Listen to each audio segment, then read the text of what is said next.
Welcome to Asenso Tayo Leaders, where we bring you real stories from leaders like you so you can lead with more clarity, direction, and confidence. Hey, leaders, welcome back to the podcast. I'm here with Michael back. Hey, Michael, how are you? I'm very well. How are you, Maria? Good. Nothing beats a sunny morning. That's exactly right. So today's episode, it was really born from a conversation that you and I had a few weeks ago where I said, what are the punchiest, crunchiest, most specific problems that you're seeing the leaders at Five Elk struggle with? And you went and chatted to them and you came up with a really great list. And the one that kind of gravitated to the top of the list for you was what we are here to talk about today, which is how do you manage a conversation with someone in your team that's communicating a change that potentially the person listening to might not like? It's probably important here to make a distinction. This isn't about how do you create change in a way that doesn't gather resistance, that doesn't hit roadblocks, that doesn't make your team frustrated or put them offside. It's more about when someone else has made the decision about the change and you are, in some respects, the messenger. What are the things that you should and shouldn't do? Maria, I want to lean on your expertise here a bit, though. Why do you think this is a challenge for people? And what are some of the things that tend to happen when it goes wrong? So all the things, it makes it challenging because I think one of the main things here is we can't tell when change happens. Like it is just part of not just life in general, but really in a business, there's always got to be change for us to grow, right? The whole thing around growing the business to scale and all of that, there's going to be 10 times change in between that whole journey. I think one of the main challenges here is as a leader, what are the main things or like the key components for you to inculcate in your mind to be more effective in those conversations? What are the things that you have to kind of like digest first as a leader so that the way you communicate would be somehow on the other end? It might not be that on that moment in that conversation they're 100% sold, but it's how you can progressively get them to understand and accept the idea progressively. I'd like to highlight that one. And probably one of the things that I find that where things fail is when we just start off and just throw it out, like spit it out and like, okay, this is a change, boom, that's it. And I love this topic because I think it would be a good reminder as well for myself and everybody. Again, we're not perfect. There are times where we don't know what to do. We don't know what the right words to say. We don't know what the kind of tone we would use or even the kind of nonverbal cues and something like that. And we want to also lean on, I was hoping you could give us a bit of a guidance on that one, Becky, like how we can do it. Like, what are the things that we need to put in mind or bear in mind and put at the back of our heads and, okay, this is the kind of like a template in mind that I need to do to be more effective in that space. Yeah. And I suppose the risk here, and I often liken this to the experience of when a toddler falls over. And you often see that they'll instantly look up to their parents. And if their parents are freaking out or their parents are feeling really upset by what's just happened, guess what? The toddler will start crying and they'll freak out and they'll be upset by what's happened. But if the parent can somehow stay calm and reassure the kid that you're going to be okay, doesn't mean that there's never tears. I mean, sometimes you have a fall that is insanely painful, but a lot of the time you see the kid look to the parent as to how should I feel about this? And I think we could all relate to this, that sometimes we are delivered news in a way where we can tell that the leader isn't quite sure about what they're doing or why, or they haven't thought it through, or that potentially it's not a change that they are behind. And then as someone listening to that or receiving that communication, it feels very hard for us to get behind that change. What I would be interested in though is like, what's the cost of this? So if you're a leader and you aren't bringing some degree of thought or care or attention to the way you're having these conversations, what's the risk? Like, what are you seeing play out at Five Elk when potentially some of the leaders may not be handling this process well? What's the risk of getting that wrong? Yeah. Well, the main risk is just that people will just close the doors and it will just be quote unquote would say, "Oh, I'm not in it 100%. Like, I don't understand what's this for. It's no relevance to what I'm doing right now. It will not do any good." So people will never see the value of any of it. We'll just follow by maybe if you get across the line, when people would probably say, "Okay, I just have to do it because my supervisor or my leader says this is what I need to do," and that's it. But then it starts to creep in that they will never see the intention, they'll never see the value, but also to as a business, they will not see the efforts as well done behind the scenes of what we're trying to do for them, right? Not just for the team members, for the clients, and what the impact and all of that side of things. That the risk of that is people will never realize the snowball effect that we already considered as part of that change. I think that's so true. And I also think that it's a matter of faith as well. And if you get this wrong on the way you communicate small changes that aren't that significant, but people don't really believe in why it's happening, it means that when it comes time to rolling out something that's bigger and more important and potentially has to go well, because you've missed all those little opportunities to do a good job at communicating change in the past, you don't really have a receptive audience for something that you need a receptive audience. So I'd probably say Exactly. that there's no distinction between how you would handle this for a small conversation or a big conversation. You need to be really well skilled as a leader at how you have any of these conversations, because the last five conversations you had are the ones that build the confidence and the connection and the faith that your team member has in you, that they are more receptive and open and will work with you, not against you, on the sixth conversation that potentially is the most important of those ones. So I would be interested in your thoughts on this, Maria. And I want you to think about times where you have been communicated change, or potentially you're communicating change and it's gone really well. What are some of the things that happen in those situations where you believe that there has been some degree of process behind the scenes that leads to a better outcome? What are some of the things that you have seen work really well in your role? Yeah. Well, I put a lot of effort in understanding like where or the rationale behind the change. I would always want to look at, okay, in the different facets of the business, to what extent are benefits, to what extent are those benefits spread to everybody. And try to tell myself that, okay, the benefits, it's going to be tough. Yes, there will be tough conversations that will come with this. Many people may not agree, but because of all the detail and the rationale that I'm able to gather, and for me, it's a solid background of the reason why the change should be implemented or why the change has to happen. That's where I get more, I'd say, that's the backbone of my mindset. That's where I get more confident in how I would communicate it. If I tell them that I myself, I can see the benefits out of this. I myself, I've been seeing the problem. This is potentially the plumber moment of people in the background trying to sort it out. Not might be perfect, but again, it's just that one part of that fix.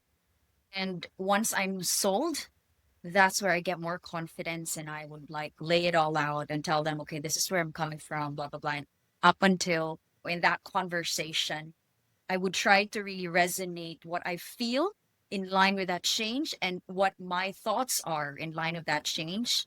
And that's it. Not many people might agree. There might be some that might be, but I'll keep pushing for that because I know the rationale was really for a good intention. And it's probably, I'd say, let's say 90%, it's actually the benefit because of this.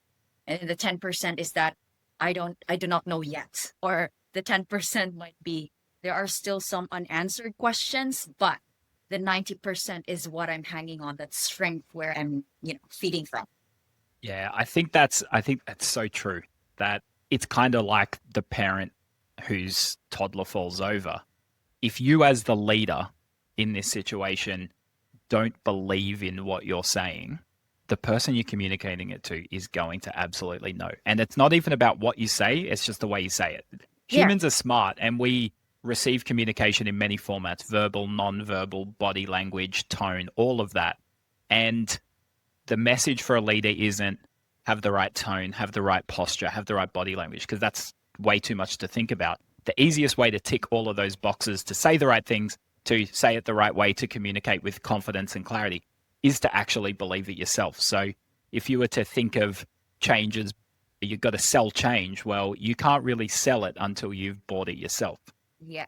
And so I think if you are delivering a message that you're not quite confident about, your job as a leader is to do whatever you've got to do to get that clarity and confidence in yourself to explain it to someone else. So if you have unanswered questions, if you don't think it's a good idea, if you don't, going back to what you were saying, like know why you're doing it and what benefit it is to the business and to the team member, how can you be expected to sell that to someone? So as a leader, your job in that moment is to make sure you walk into that conversation feeling confident and clear and like that you know exactly why it's happening and you believe that it's the right thing.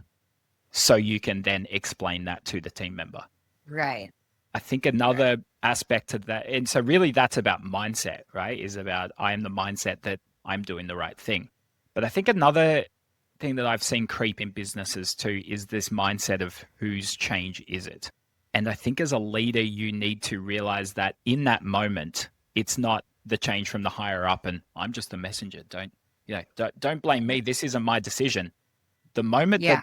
you are responsible for communicating that, you are representing the business. So, in order to Yeah. be professional, it's not about being the middle person between management and the team member, and I'm just passing on the message. It's actually about going, no, I am management. I am part of the team who have made this decision. And if you were in any team where you made a decision, if you don't agree with it, your first obligation is to communicate that to the team and potentially change some of the way it's been rolled out or change some of the Hmm. parameters so you do feel more that it is your decision, that you've had your chance to give the voice. So if I was speaking to someone very senior in an organization, my message would be involve as many people as possible so it's a true team effort discussion decision. But if you're in that position where you're maybe middle management stuck in the middle, you're not necessarily making the decision.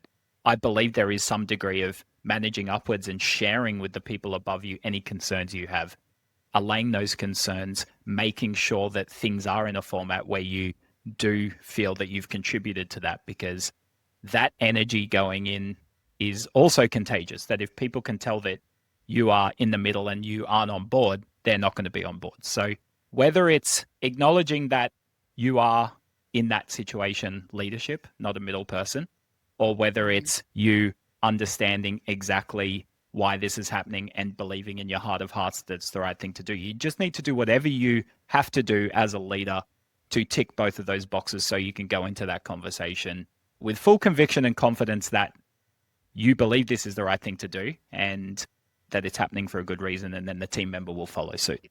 That's a really good point, Becky. And I think that's probably often what maybe a lot of people underestimate, like the power of the mind and the power of buying that thought to yourself first more than anything before you actually just spewed out that information. I think this is what it's about. Like it's something that it's tough. It is tough for people in middle management. It is. And we all know that. But really, it's going back to the whys behind the benefit and really starting off with negotiating to yourself first, trying to, okay, am I going to buy this? What other information do I need before I get this sold to myself first so that I can sell it to people? So, Yeah. yeah. And I think there's also this default view that people hate change. And yeah, I think it's you hear it everywhere, right? I'm sure you hear it Yeah. all the Like, time. oh, they're resistant to change and nothing's going to happen. Or, yeah. That's it. So exactly. And if you go into a conversation with that mindset, guess what? Your energy and attitude is defensive. The Mhm. person that you're communicating with is going to feel defensive. And when two people are entering into a conversation in a defensive mindset, what usually happens? Nothing gets done. You're done. Hostility. Everyone closes up. There's no happy ending. The whole purpose of the conversation does not get realized because both people enter with the wrong mindset, or the leader enters with the wrong mindset, and that becomes contagious. And all of a sudden, people can feel that you don't have their best interests at heart. So, whether it's 100% true or not, I mean, I do think there are some people resistant to change. I think there's some people who absolutely hate change. But do you know what? I'd say they're a minority. I'd say the majority of people like change if they believe it is an improvement or an upgrade. Right. If they are communicated with along the way, because that just shows respect and dignity. Yeah. And also, if they're involved in some degree of shaping the change, I think it also sends the message that you're important and that we're not doing this to you, we're doing this with you. I think they're useful things for any leader who's going into a conversation where they're communicating change to go in with more of a mindset of my job here isn't just to get to the point and explain this as quickly as possible and get the meeting over and done with. It's to make sure that I am communicating this in a way that shows that we've considered their perspective, that shows that I want life to be better for them. And if there is some sort of disruption, so if it's something like, hey, we're moving offices, that there has been some recognition that this is difficult and that you've taken some steps to make this easier. I think a lot of the time, really, it's just about showing that A, this is better, and here's the process we went through to decide this. But B, we also know that it's still going to be a little bit hard. So here's a bunch of things that we've done to make this easier. If I relate it to my previous experience in the local company, there's always that mentality of, okay, this department is solely responsible for this department is solely responsible for this, and then the changes just departmentalized, not realizing that actually our whole company together. The unity is not quite as solid as it should be. Therefore, what happens is there's all sorts of different kind of thinking from the different leaders, and that just feeds through the line, down the line. That just everybody just captures that without even, even if the leader does not explicitly say that I don't like the change, but it just happens. And interestingly, in that a lot, it's difficult to get out of that then if that happens. So yeah, we always just have to think that it's not really just who specifically is in charge, but it's our change. We are all in charge of this. I think that's such a powerful upgrade. I couldn't agree with that more. And I mean, even earlier in this episode, I was talking about, there's no middle management. It's like as a leadership team, we've made this decision and we're communicating it. But I actually disagree with what I said. And I completely agree with what you just said. That even zooming out, it's not about I represent leadership and we're making this decision. We're making the decision because it's in the greater good of the entire business. So Yeah. senior leaders, middle managers, and the core team, they're all just one team. Now, there are different roles in that team. So leaders do more decision making at a strategic level than the core members of the team. But at the end of the day, it's all designed to make things better for everyone. And so I think that attitude of I am communicating something from the people in the team who have these roles that are more leadership and strategically focused, but it benefits all of us as an entire company. And that's what I'm just communicating to the people who haven't been brought on this yet.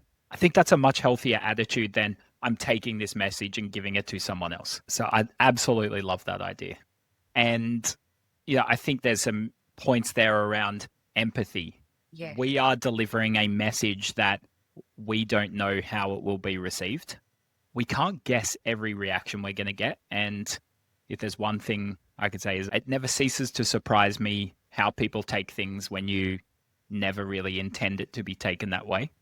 But humans are complex and we can't fully understand everyone all of the time. But what I do know is if you go into a conversation like that and don't think of it from the person's perspective you're speaking to, there's a much stronger chance that you're not going to be delivering that message in a way that's going to be palatable. So I would always recommend in that situation, other than making sure that you've bought the message that you are trying to sell, also spend some time thinking of it from the other person's perspective and making sure that any of those things that you do think might be stressful or frustrating for them have been considered, are being addressed. Show them that you care enough about how this impacts them, because a lot of this is about that basic respect and the person hearing the message knowing that you're not just doing this recklessly or carelessly, you have done it with them in mind and that you care enough about the impact on them that you've given it some pre-thought. So I think it is really important before that to think of it from their point of view, not to try and guess every single possible way that this might play out in every possible question you might get, but at least to show that you care about how this impacts them. 100%. Now, one other thing I want to tap into your beautiful brain on, Maria, is there are always going to be times in those conversations you could go in with the full conviction, you believe in why it's happening, you've done your best to think about it from your team member's perspective, you're communicating it, you're showing care, empathy, having a really open conversation about it, and you're sharing something that you believe in. But you're still going to get to these moments in the conversation where there might be some frustrations communicated that you weren't prepared for or you don't know how to deal with. I'd be interested in what you recommend people do if there's a few things that pop up in that conversation that they don't quite know how to answer or address or deal with. Yeah. Well, it's a cliche saying honesty is the best policy, but you can't say anything or assure anything that you do not even know, right? So the best thing that I would recommend is just be honest and say, oh, I do not have an answer to that one yet, but I'll take this on with me. I'll take this on board. I'll put that down and I'll circle back to you once I know more.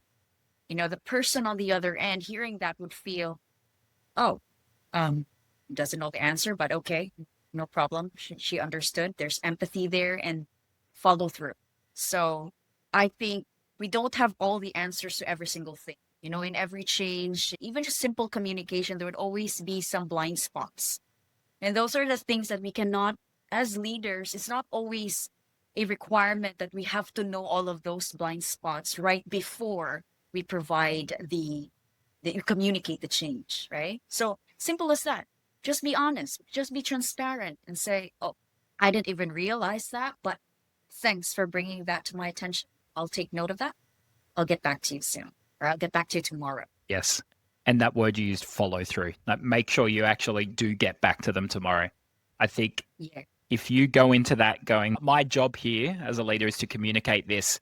And if you get something back and you just flick it back to your manager and wipe your hands clean, you've kind of missed the point. Your job is to be a support for your team member to make sure that they are comfortable with the change. And so that means you need to close the loop. You need to show that you listened, that you took that elsewhere, that you got an answer and that you brought it back.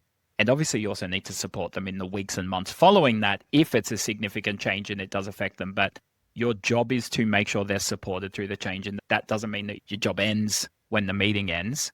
That follow through after the meeting is one of the most important things because it shows that you genuinely do care. It's not all about words, it's about action at a time like that. Yeah. Yeah. Yeah. I think there's a distinction, though, that is worth pointing out is that there has to be some degree of, if there are questions that you get asked that you do know the answer to, don't just back away from them and default to any question you get asked, you're going to take it away to management. Because I think the risk with that is, going back to the toddler analogy, the team member's going to look at you and go, gee, that was a pretty simple question and you can't answer it. And they're going to lose that confidence and faith in you. So it's important that you stand behind what you're doing and have a clear boundary and enforce that to some degree, to stand behind it and to proudly stand behind what you're communicating. But taking questions away is for those really extreme ones where you don't have the answer to it. But make sure that you do your best beforehand to have the answers to the key questions about why is this happening? Why was the decision made? How is it going to play out? How can I be supported throughout? What do I need to do next? Have those key things answered in your head beforehand so you can make sure that you can address those if they pop up during the meeting. But don't be afraid if you get some of those fringe questions. Don't feel like you have to pad and pretend you know the answer if you don't. Exactly what you just said, Maria. Feel free to take that away, but then also make sure you follow through so the team member showed that you genuinely cared. And, it can actually be a really positive moment if a team member brings up a concern and you take it away and actually improve the way that the change is going to roll out. And you can go back to the team member and go, do you know what? That was actually a really good suggestion and we didn't think of that. And we've made this change now because that was a blind spot for us and you helped us identify that. So thanks for bringing that up. It's actually a really positive experience that your team member has there where they go, oh, great. Not only did you just listen, you actually changed what you were doing because of my feedback. So don't even think that the goal here is to avoid pain.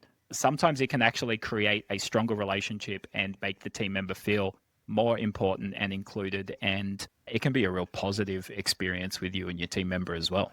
Yeah.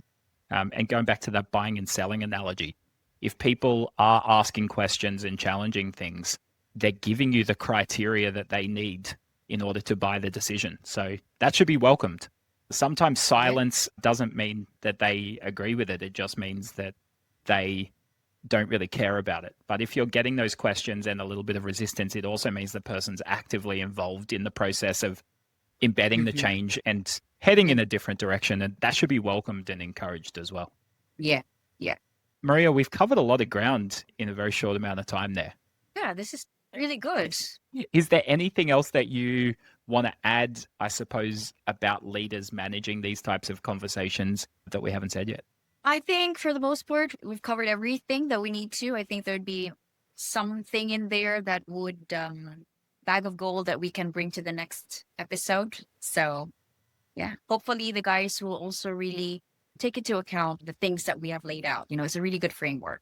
Beautiful. I would like to end by practicing what we preach. So, one of the things that we've said is very important about our podcast is that it's not just about talk, it's about action. And we want to shortcut that action. And so, I want to build in a little segment into this episode called Try This Tomorrow, which is one simple step that the people listening can take if they traditionally may not have been that strong at conversations like this and they want to get better. And it doesn't have to be an enormous change, just one small, meaningful step forward that they can take the next time they're in a conversation like this to do it better, to feel more confident, and to achieve a better outcome through the conversation. So, if you could just share one idea that people can try tomorrow or when they're next having a conversation like this, what would it be? I guess for you guys, maybe try to think of something, a change, reflect on a change that you feel you're not 100% sold yet, and try to revisit that one. Well, what part are you missing that you should negotiate with yourself first to buy that thought and go from there? Just that step first. Absolutely. Yeah. I think the next time you need to have a conversation like this, don't just say yes, organize the meeting and go into it until you have bought the change. And I think negotiating with yourself and having that conversation about why this is a good thing is great. But I would also encourage people to go one extra step. If you do have concerns or it doesn't sit right with you, bring that up with your manager or leader to almost make sure that they've sold it to you properly and you've had that conversation so you bought it as well. So I think we're both on board with the same try this tomorrow, which is believe it yourself, walk into that conversation in the right mindset about why you're having the conversation, and you'll be surprised at how much better it plays out after that, I think. Yeah. Well, Maria, it was lovely to chat with you. Yeah. Likewise. Thank you so much, Becky. Thank you very much for listening, and we look forward to catching you on a future episode soon. Thank you, guys. Thanks, leaders.